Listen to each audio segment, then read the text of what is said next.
Those 8 conditions are creating a sense of belonging, having heroes, a sense of accomplishment, fun and excitement, curiosity and creativity, a spirit of adventure, taking leadership and responsibility, and having the confidence to take action. Identifying and strengthening each of these 8 conditions has been a major focus of our work at the high school to build a climate and a culture that supports students and promotes effective teaching and learning. We believe strongly that if students are to enjoy academic, social, and personal success, they must believe in themselves, they must be actively engaged in their learning, and they must see the connection between what they learn today and who they want to become tomorrow. We believe that when these experiences are absent, that aspirations flounder and achievement declines. When students have high aspirations, they have the ability to dream about the future and take the necessary steps in the present to help them reach their goals. I'm firm in my belief that all students want to be successful, and it is important to provide them with supporting learning conditions. And we believe that the administration of the My Voice survey is just one more initiative being undertaken to help students, to support them as they work toward achieving their goals. So I'm hoping that that little bit of an introduction, if you will, helps to at least establish for you why did we do this. It was to help increase student learning, and we were very, very interested with the results that came from the survey to us last spring after its administration in April. And over the course of the fall, Mr. Madison has led a great deal of work and engaged a number of our faculty at the high school to faculty and now students, actually. The work has grown into involving students into discussions, and will continue with that.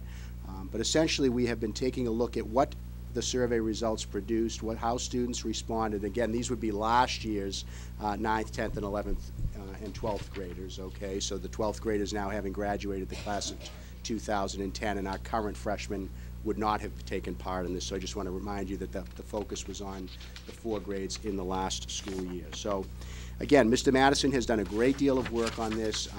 He's developed a kind of a summary PowerPoint presentation for you tonight, and if you could indulge us for the time it takes to go through that, I think you'll find the information as interesting as we have. So, Mr. Madison, if you would.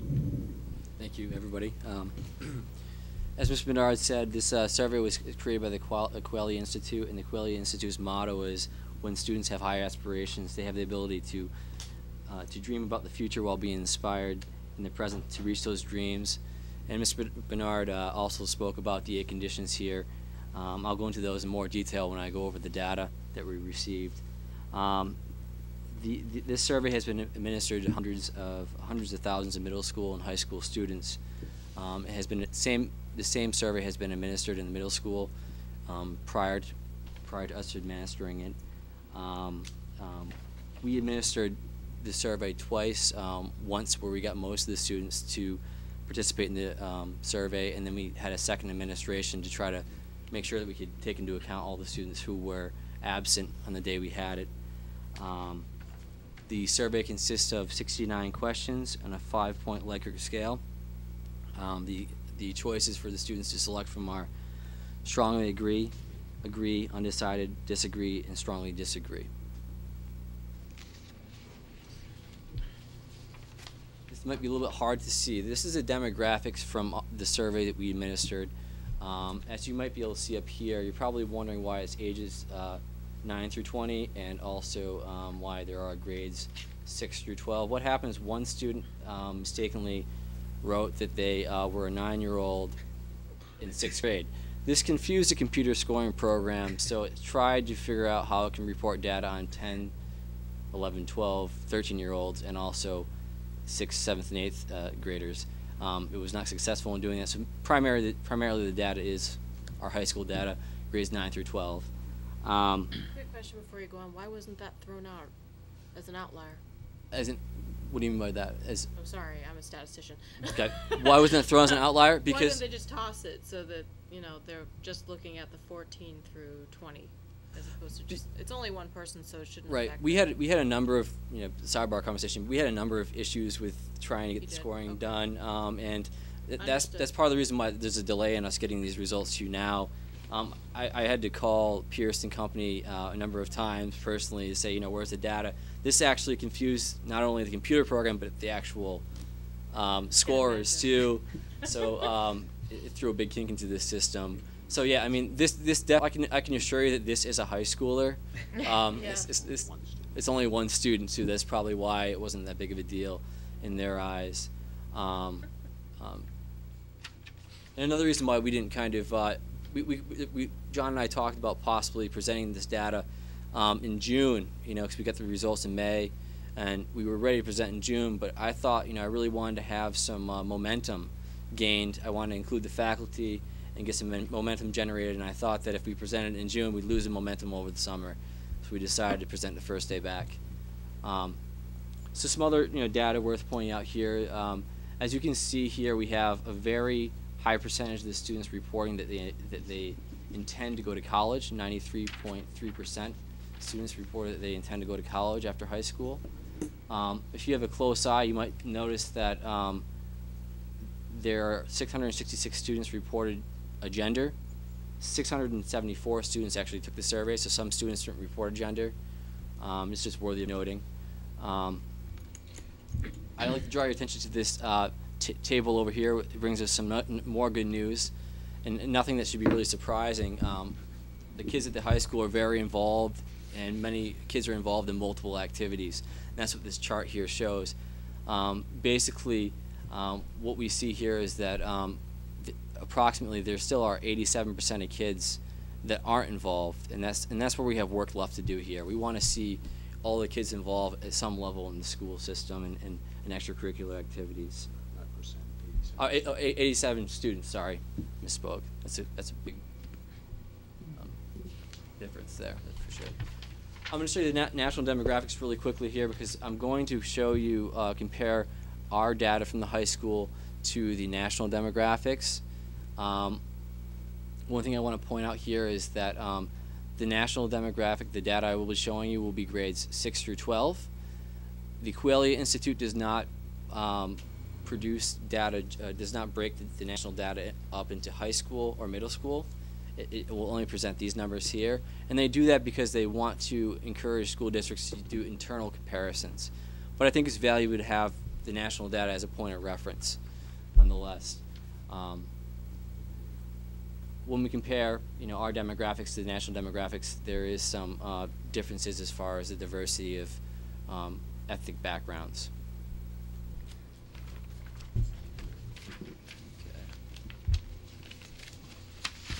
This slide was created to kind of show everybody what it's like as far as the data we received.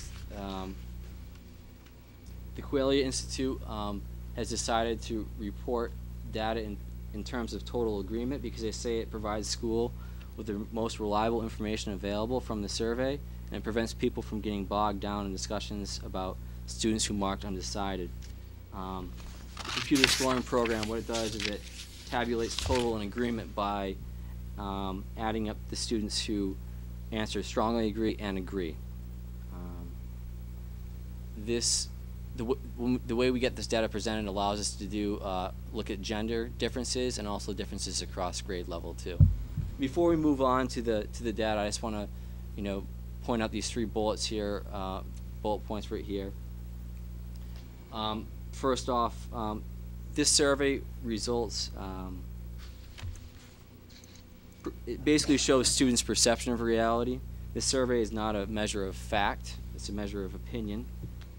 And the results we will soon see represent students' perception of reality, not reality itself. That's not to say student perceptions are important. It definitely has a big impact on behavior, and that's why we thought it necessary to give this survey to start with. The second data point I want to point out here, this bullet, is that the data needs to be interpreted with caution. Please refrain from jumping to making judgments of value over a specific statistics and jumping to conclusions. There's a lot of work that needs to be done, that's getting done right now, to kind of really make sense out of what these numbers mean.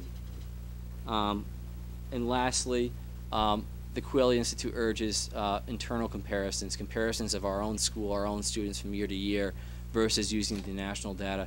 That's because they don't want schools to use the national numbers as benchmarks or as standards. They want, and that's our goal too, we want students to be 100% in agreement or disagreement based upon the way the question's worded. supported.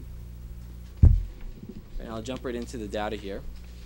This is the first condition, belonging. Belonging is where a student is a valued member of the community while still maintaining his or her uniqueness.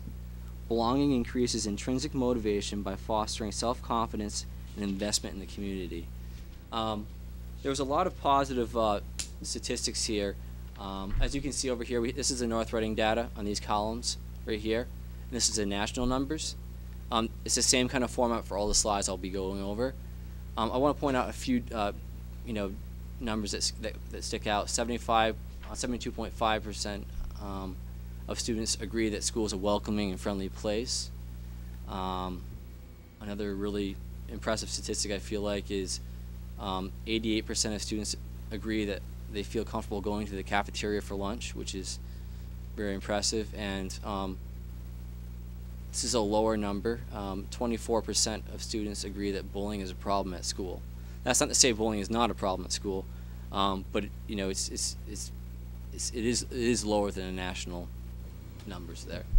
There's two things. I think the 8.9% of have difficulty fitting in at school is also impressive. Obviously, we want to work to make that zero. Exactly. That's impressive. Right. I also want to comment on the I am proud of my school, which I think is low, but I think there's a good reason for that. And I think we saw the same thing with the middle school, and a lot of that has to do with facilities, and it has to do with our kids, especially at the high school level. Almost every school in the Cape Ann League is a new school, and they have Right. they have a new auditorium, and they have a new, gymnasium and a field house and new facilities and labs and all that kind of stuff. And I think that kind of structural issue has an impact on kids saying, I feel proud of my school. And I know we had the same kind of result when Mr. Fauché presented the middle school results. I think that has an impact on that. And preliminary data analysis would suggest that you're right Yeah. about that, your point. I think what Mr. Fauché found was that came out, the explanation of that number came out through his discussion with students after the test, and that we're kind of at that point right now. We're in the middle of that. And I think when you look at the student responses to some of the other questions, I think Mr. Webster, the point is a good one, because there is a bit of a disconnect as to why they might respond so favorably in one category versus that one. So, I mean, we don't know that to be true yet, but we have talked about what the explanation was when the question was asked of the middle school students. One question I actually have, Mr. Madison, is that, when I look at this, the one that jumps out at me is the teachers don't care about problems and feelings. And to me, I'd like to know whether or not that category, those students, is that correlated whether they have a perception that bullying is a problem at their school. To me, that's an interesting comparison. I have no idea what that subset would look like, but are students more likely to report a perception that there is bullying at their school if their teachers do not care about their feelings? I'm just wondering, because there's a lot of literature around the staff and being concerned about students, and I'm just wondering, and this is a first line look and I really like it, but to me that jumps out as saying, okay, why is it much lower than the national when we are a less diverse population? Right. I'm wondering. I don't know. And that's something that we're gonna look at as Interesting part of the focus climate study question. team. Yeah. Yeah. There's many numbers here that we need to look at and try to make more sense of, for sure, with focus groups. Sorry, go ahead. Go ahead. Okay. And the next condition is heroes. Okay. Heroes are the everyday people in students' lives who inspire them to excel and make positive changes in attitude and lifestyle. They're the people students can connect with and who listen to them and value their ideas. Heroes enable students to become more confident in their academic, personal, and social growth. Whoops. Sorry about that. The next condition is sense of accomplishment. In a school that fosters a sense of accomplishment, student success is measured in terms of personal growth and effort, not just in class rank or test scores. Schools can celebrate students' accomplishment in visible ways. When students have a sense of accomplishment, they are motivated to persevere through difficult tasks and to create a healthy learning environment. As you can see here, the national data and our data are very similar in many on this slide in this condition. Okay. The next condition is fun and excitement. In an educational environment with high levels of fun and excitement, students are inspired to learn